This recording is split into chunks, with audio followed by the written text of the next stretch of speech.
Tesla అధినేత Elon Musk మరోసారి వార్తల్లో నిలిచారు.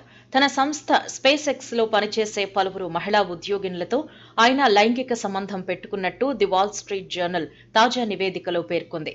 ఇంటర్న్ కోసం వచ్చిన ఓ యువతి కూడా అందులో ఉన్నట్టు తెలిపింది. మస్క్ తన కంపెనీలో మహిళలకు అసౌకర్య వాతావరణాన్ని కల్పించారు అంటూ తన కథనంలో ఆరోపించింది. గతంలో ఎలన్ మస్క్ కంపెనీలో పనిచేసి వెళ్లిపోయిన మహిళల నుంచి వాల్ స్ట్రీట్ జర్నల్ ఈ వివరాలు సేకరించినట్లు తెలుస్తోంది.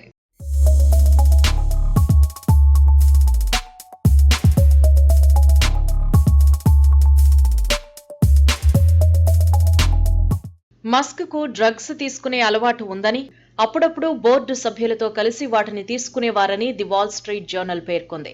ఈ క్రమంలోనే మహిళా ఉద్యోగులతో లైంగిక సంబంధం పెట్టుకున్నట్టు ఆరోపించింది. తన పిల్లలకు తల్లి కావాలని ఓ ఉద్యోగిని ఆయన కోరినట్లు వెల్లడించింది.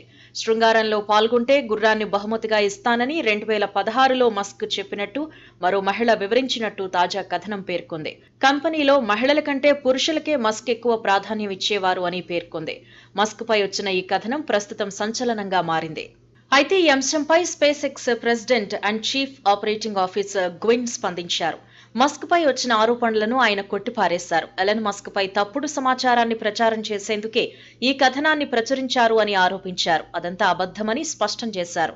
అందరినీ తప్పుదారి పట్టించేందుకు చేసే ప్రయత్నమని అన్నారు. నాకు పరిచయం ఉన్న వారిలోకెల్లా మస్క్ ఎంతో మంచి వ్యక్తి అని, ఆయన గురించి వస్తున్న కథనాలను చూసి ఆశ్చర్యపోతున్నాను అని గ్విన్ అన్నారు.